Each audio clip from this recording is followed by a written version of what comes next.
चलिए बच्चों, आज हम बात करने वाले हैं प्लांट के डिफरेंट पार्ट्स के बारे में। अब बच्चों, हम ये बात तो जानते हैं कि प्लांट का कुछ पार्ट सॉइल के नीचे प्रेजेंट होता है और प्लांट का कुछ पार्ट सॉइल के ऊपर भी प्रेजेंट होता है। बच्चों, प्लांट का वो पार्ट जो सॉइल के नीचे प्रेजेंट है उसे हम रूट सिस्टम बुलाते हैं और प्लांट का जो पार्ट सॉइल के ऊपर प्रेजेंट है उसे हम शूट सिस्टम बुलाते हैं। तो चलिए बच्चों, सबसे पहले हम कुछ बातें रूट के बारे में कर लें। अब बच्चों, रूट के बारे में तो आप जानते ही होंगे, ये प्लांट का ऐसा पार्ट है जो प्लांट को सॉइल के साथ अटैच करके रखता है, बाइंड अप करके रखता है। इसके अलावा बच्चों, रूट की हेल्प से प्लांट बहुत सारा वाटर और मिनरल को भी एब्जॉर्ब कर पाता है। इसके अलावा बच्चों, रूट सॉइल पार्टिकल्स को भी बाइंड अप करके रखता है ताकि सॉइल इरोजन ना हो जाए। इसके अलावा बच्चों, कुछ प्लांट के रूट्स में कभी कभी थोड़ा मॉडिफिकेशन भी हो जाता है ताकि वो कुछ एक्स्ट्रा वर्क भी परफॉर्म कर सके। जैसे कि बच्चों, मैं बात करूं कैरेट एंड रेडिश की, तो इन प्लांट के रूट्स में बच्चों ये प्लांट अपना फूड स्टोर कर देते हैं।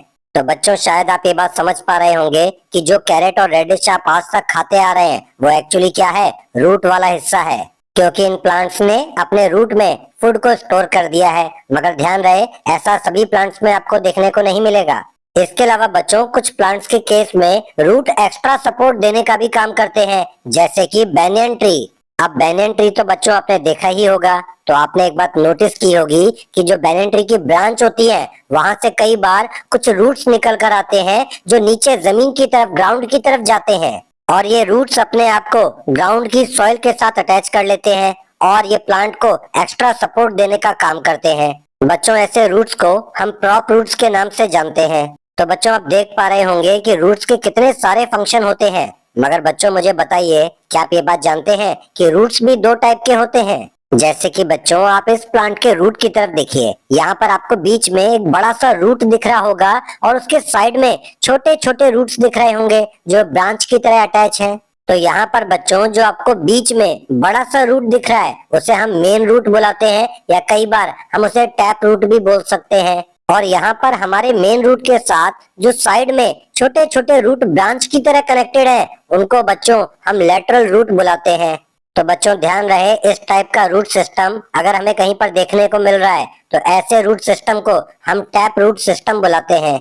जैसे कि मैं आपको कुछ एग्जांपल दूं, P plant, radish, carrot, turnip, ये कुछ ऐसे प्लांट के बच्चों एग्जांपल हैं जिनके केस में आपको टैप रूट सिस्टम देखने को मिलता है। लेकिन बच्चों, कुछ प्लांट के रूट्स ऐसे भी होते हैं जिनमें कोई मेन रूट नहीं होता है, वहां पर स्टेम के बेस से बहुत सारे थिन फाइबर लाइक रूट्स निकल जाते हैं जो पूरे सॉइल में स्प्रेड हो जाते हैं, और ऐसे रूट सिस्टम को बच्चों हम फाइब्रस रूट सिस्टम बुलाते हैं। जैसे कि मैं एग्जांपल दूं, मेज, व्हीट, बार्ले, ये कुछ ऐसे प्लांट के एग्जांपल हैं जिनमें आपको फाइब्रस रूट सिस्टम देखने को मिलता है। अब बच्चों, हम यहाँ पर बात करेंगे स्टेम के बारे में। तो बच्चों, स्टेम के बारे में भी आप जानते हैं, ये प्लांट को अपराइट रखने में, सीधा खड़ा रखने में मदद करता है। इसके अलावा बच्चों, आपने देखा होगा कि स्टेम के साथ बहुत सारी चीजें कनेक्टेड होती हैं, जैसे कि ब्रांच, लीफ, फ्लावर, फ्रूट्स। इसके अलावा बच्चों, आप ये बात जानते हैं कि जो प्लांट में लीफ प्रेजेंट होती है वो फूड बनाती है फोटोसिंथेसिस प्रोसेस के थ्रू, और फूड बनाने के लिए लीफ को चाहिए वाटर, मगर वाटर मिलता किसको है, रूट को। तो क्या आप ये बात जानते हैं कि रूट से ये वाटर लीफ तक कैसे जाता होगा? तो बच्चों, मैं आपको बताऊं कि इसके लिए प्लांट के अंदर एक पाइपलाइन सिस्टम होता है जिसका नाम है जाइलम। तो आप ऐसा समझ सकते हैं कि जाइलम नाम के कुछ ट्यूब्स यहाँ पर प्रेजेंट होंगे जो रूट से वाटर को लेकर लीफ तक जाएंगे, और बच्चों, ये जाइलम ट्यूब स्टेम के अंदर से ही पास होता है। ऐसे ही बच्चों, जब लीफ फूड बना लेगा तब वो फूड सभी प्लांट के पार्ट्स को देना होगा, यानी कि रूट्स को भी देना होगा। तो लीफ से फूड को रूट तक पहुंचाने का काम एक और पाइपलाइन सिस्टम करेगा जिसका नाम है फ्लोएम, और वो पाइपलाइन सिस्टम भी बच्चों स्टेम से ही पास होता है। तो बच्चों, हम ऐसा भी बोल सकते हैं कि स्टेम मटेरियल ट्रांसपोर्टेशन में भी हेल्प कर रहा है। इसके अलावा बच्चों, कुछ प्लांट्स में आपको ये स्टेम थोड़ा मॉडिफाइड फॉर्म में दिखेगा और कुछ एक्स्ट्रा काम कर रहा होगा।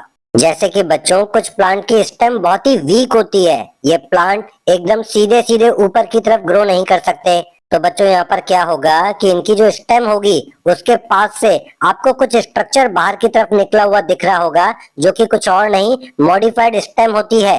इस प्रोजेक्टेड पार्ट को बच्चों हम स्टेम टेंड्रिल बुलाते हैं, और ये जिस भी रफ सरफेस के साथ टच होती है उसी के चारों तरफ अपने आप को गोल गोल वाइंड अप कर लेती है और प्लांट को सपोर्ट देने का काम करती है। इस सपोर्ट की हेल्प से हमारा प्लांट ऊपर की तरफ ग्रो करने लगता है।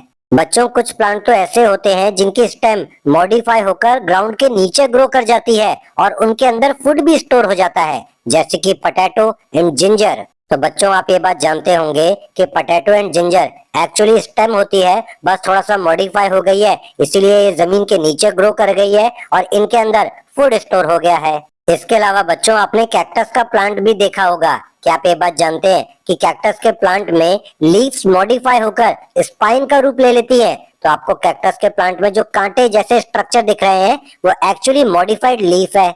और बाकी आपको ये जो बड़ा सा बिगर पार्ट दिख रहा है बच्चों, ये एक्चुअली स्टेम है और ये स्टेम आपको ग्रीन कलर का दिख रहा है, मतलब यहाँ पर क्लोरोफिल प्रेजेंट है और ये स्टेम करेगा फोटोसिंथेसिस। तो वैसे तो बच्चों, आप जनरली जानते हैं कि सभी प्लांट्स में फोटोसिंथेसिस का काम लीफ परफॉर्म करते हैं, लेकिन यहाँ पर हमारी लीफ तो स्पाइन में कन्वर्ट हो गई है, तो फिर बोलो फोटोसिंथेसिस कौन करेगा? यहाँ पर स्टेम फोटोसिंथेसिस करेंगे और फूड बनाएंगे। तो बच्चों, हम ऐसा भी बोल सकते हैं कि कुछ प्लांट के केस में हमारे स्टेम फूड बनाने का काम भी करते हैं। अब बच्चों, हम यहाँ पर बात करने वाले हैं लीफ के बारे में। अब बच्चों, लीफ के बारे में तो आप जानते ही होंगे, ये प्लांट का बहुत ही इंपॉर्टेंट पार्ट है क्योंकि फूड बनाने की प्रोसेस यहीं पर परफॉर्म होती है। अगर बच्चों आप एक लीफ के स्ट्रक्चर को ध्यान से देखें तो उसमें आपको जो फ्लैट ग्रीन पोर्शन दिखाई देता है बड़ा सा, उसे आप लेमिना या लीफ ब्लेड बुलाते हैं। इसके अलावा बच्चों, आप देख पा रहे होंगे कि हमारी जो लीफ है वो स्टेम के साथ जुड़ी हुई है और बीच में ये स्ट्रक्चर प्रेजेंट है। ये स्ट्रक्चर हमारी लीफ को स्टेम के साथ कनेक्ट करके रख रहा है और इस स्ट्रक्चर को बच्चों हम पेटियोल के नाम से जानते हैं। इसके अलावा बच्चों, आपको ध्यान होगा, मैंने आपको बताया था कि प्लांट के केस में कुछ पाइपलाइन सिस्टम प्रेजेंट होते हैं जो कि मटेरियल ट्रांसपोर्टेशन का काम करते हैं। वैसी ही कुछ छोटी पाइपलाइंस आपको लीफ में भी देखने को मिलती हैं। बच्चों, इन छोटी पाइपलाइंस को हम जनरली वेन्स के नाम से जानते हैं।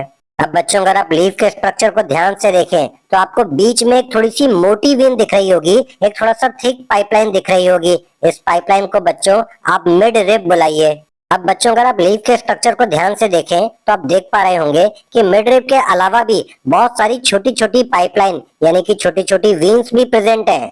लेकिन बच्चों, यहाँ पर आपको कुछ मजेदार चीज देखने को मिलेगी कि ये जो छोटी वेन्स है, इनका जो अरेंजमेंट है वो एक जैसा सभी लीव्स में देखने को नहीं मिलता है। जैसे कि बच्चों, आप इस लीफ की तरफ देखें तो आप देख पा रहे होंगे कि यहाँ पर जो वेन्स है वो पैरेलल टाइप की दिख रही है।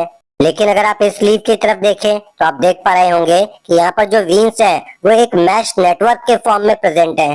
तो कहने का मतलब क्या हो गया बच्चों कि ये वीन का अरेंजमेंट अलग अलग लीफ में डिफरेंट टाइप का हो सकता है और इसी अरेंजमेंट को बच्चों हम वेनेशन कहते हैं। तो बोलो, वेनेशन का मतलब क्या हो गया कि किस टाइप का वीन का अरेंजमेंट हमें लीफ में देखने को मिल रहा है।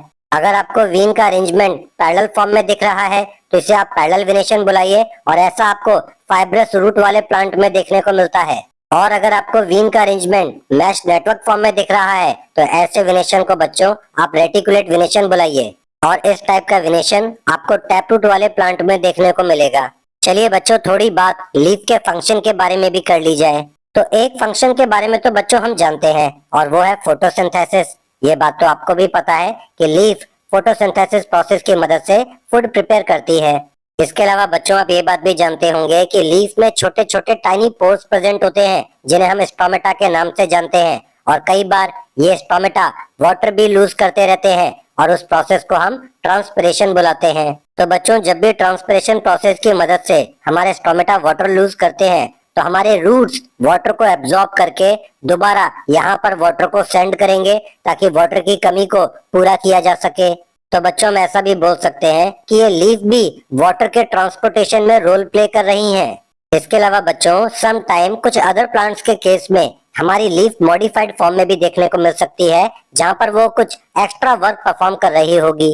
जैसे कि मैं बात करूं ग्लोरियोसा प्लांट के बारे में। बच्चों, इस प्लांट में आपको लीफ का कुछ पार्ट टेंडल फॉर्म में दिखाई देगा जो किसी ऑब्जेक्ट के अराउंड अपने आप को वाइंड अप कर लेता है और प्लांट को सपोर्ट देने का काम करता है। अगर हम कैक्टस के केस में बात करें बच्चों, तो कैक्टस के केस में मैंने आपको बताया था कि लीफ मॉडिफाइड होकर स्पाइन्स का रूप ले लेती है ताकि वाटर लॉस कम से कम हो सके। तो बच्चों, आप देख पा रहे होंगे कि सम टाइम हमारी लीफ कुछ एक्स्ट्रा फंक्शन भी परफॉर्म करती है बाय मॉडिफिकेशन। तो बच्चों, उम्मीद करता हूँ कि प्लांट्स के सभी पार्ट्स के बारे में आपको अच्छे से समझ में आ गया होगा।